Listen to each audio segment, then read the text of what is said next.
যারা কোনো রকম বাটাবাটির ঝামেলা করতে চান না কিন্তু দোকানের মতো মচমচে পেঁয়াজু বানাতে চান, যাদের পেঁয়াজু ভিতর থেকে কাঁচা থাকে, মচমচে হয় না, কিছুক্ষণ পেঁয়াজু রাখার পরেই পেঁয়াজুগুলো নরম হয়ে যায়, একদম মচমচে পেঁয়াজু একবার বানিয়ে সারা মাস খেতে চান, তাদের জন্য আজকে আমার এই রেসিপিটা। প্রত্যেকটা স্টেপ বাই স্টেপ টিপস সহ আজকে এই রেসিপিতে দেখিয়ে দেব। তার জন্য লাগবে মসুরির ডাল। আমি এখানে 1 কাপ মসুরির ডাল ভালোভাবে ধুয়ে পরিষ্কার করে পানিতে 2 ঘন্টা ভিজিয়ে রেখেছি। আমি মসুরির ডাল দিয়ে পেঁয়াজুগুলো বানাচ্ছি, আমার কাছে মসুরির ডালের পেঁয়াজুই খেতে ভালো লাগে। আপনারা আপনাদের পছন্দ মতো মসুরির ডাল বা খাসারির ডাল বা বোটের ডাল দিয়েও বানাতে পারেন। তো পানি থেকে ডালগুলো উঠিয়ে একটা বড় বাটিতে নিয়ে নিচ্ছি। সাথে দিয়ে দিচ্ছি বেশ কিছুটা ধনিয়া পাতা কুচি আর কাঁচামরিচ কুচি। আরও দিয়ে দিচ্ছি পেঁয়াজ কুচি। পেঁয়াজুতে কিন্তু পেঁয়াজের পরিমাণটা বেশি হলেই খেতে ভালো হয়। দিয়ে দিচ্ছি হলুদের গুঁড়া, মরিচের গুঁড়া, ধনিয়ার গুঁড়া, ভাজা জিরার গুঁড়া আর পরিমাণ মতো লবণ। পেঁয়াজুগুলো ফুলার জন্য দিয়ে দিচ্ছি অল্প একটু খাবারের সোডা আর কালারটা সুন্দর আসার জন্য দিয়ে দিচ্ছি জর্দা রং। যদি পারফেক্ট দোকানের মতো পেঁয়াজু বানাতে চান তাহলে এগুলা কিন্তু অবশ্যই দিতে হবে। দিয়ে দিচ্ছি 4 টেবিল চামচ বেসন আর 4 টেবিল চামচ চালের গুঁড়া। এখন হাত দিয়ে মেখে নিব। দেখেন ডালটা কতটা জোরজোড়া। এখন দিয়ে দিতে হবে অল্প একটু পানি। পানি দিয়ে এখন ভালোভাবে মেখে নিতে হবে।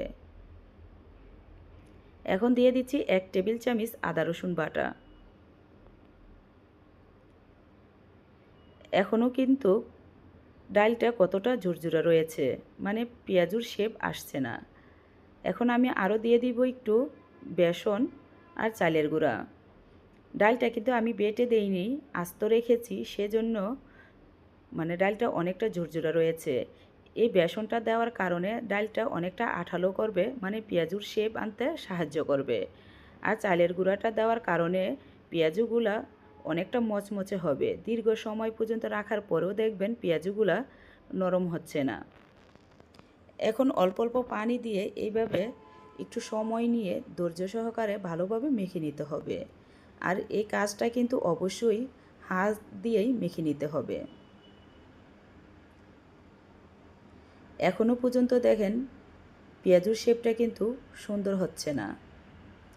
আমি আরেকটু বেসন দিয়ে মেখে নিব। যতক্ষণ পর্যন্ত পেঁয়াজুর শেপটা ভালো না হয় ততক্ষণ পর্যন্ত এভাবে অল্প অল্প বেসন দিয়ে আর চালের গুঁড়া দিয়ে মেখে নিতে হবে। যখন দেখবেন মানে ব্যাটারটা একদম সুন্দর আঠালো হয়ে আসছে, মানে পেঁয়াজুর শেপটা সুন্দর হচ্ছে, এই পর্যায়ে আমি হাতটা পরিষ্কার করে নিচ্ছি। নিয়ে এখন আমি হাত দিয়ে অল্প অল্প ব্যাটার নিয়ে পেঁয়াজুর শেপ দিয়ে নিচ্ছি। আমি আমার পছন্দ মতো পেঁয়াজুর শেপ দিয়ে নিচ্ছি, আপনারা আপনাদের পছন্দ মতো পেঁয়াজুর শেপ দিয়ে নেবেন। এই পেঁয়াজুগুলো বানানো খুব সহজ, আমার মনে হয় না মানে এত সহজ পেঁয়াজু বানানোর রেসিপি আর কোথাও পাওয়া যাবে। এতটা সহজ বানানো, কিন্তু খেতে দারুণ মজার হয়। আর সবচেয়ে মজার ব্যাপার, সারাদিন রাখার পরেও পেঁয়াজুগুলা একদম মচমচে থাকে। তো সব কয়টা বানানো হয়ে গেছে। এখন আমি এই পেঁয়াজুর প্লেটটা ডিপ ফ্রিজে 2 থেকে 3 ঘন্টা রেখে দিব। আমি 2 ঘন্টা পর ফিরে আসছি। 2 ঘন্টা পর দেখেন ফ্রিজ থেকে পেঁয়াজুর প্লেটটা নামিয়ে নিচ্ছি। পেঁয়াজুগুলো কিন্তু হালকা বরফ হয়ে আসছে, এখনও পুরোপুরি বরফ হয়নি। এই হালকা বরফ থাকা অবস্থায় পেঁয়াজুগুলো এভাবে আলগা করে নিতে হবে।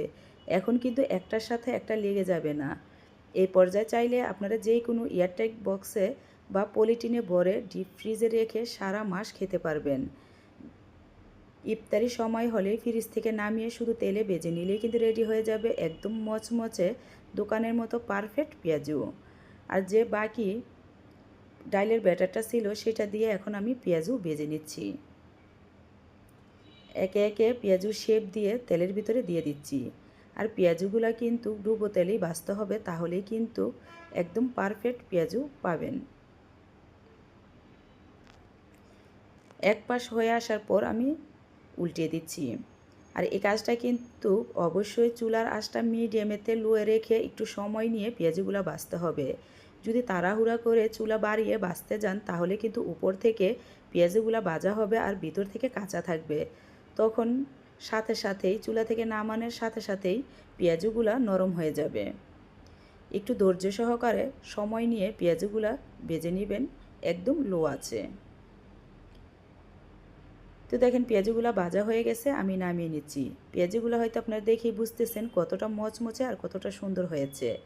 আমি একটা টিস্যুর উপরে পেঁয়াজগুলো নিয়ে নিচ্ছি, টিস্যুটায় বাড়তি যে তেলটা সেটা টেনে নিবে। দেখেন কতটা পারফেক্ট হয়েছে। আশা করি আজকের রেসিপিটা আপনাদের অনেক ভালো লাগবে আর অনেক উপকারে আসবে। যাদের উপকারে আসে তারা তো অবশ্যই কমেন্টে জানিয়ে যাবেন। আপনাদের কমেন্ট পড়লে আমাদের অনেক ভালো লাগে, এরকম মজার মজার ভিডিও দিতে আরও উৎসাহ পাই। আর একটা সাবস্ক্রাইব করে অবশ্যই পাশে থাকবেন। আজ বিদায় নিচ্ছি, খোদা হাফেজ।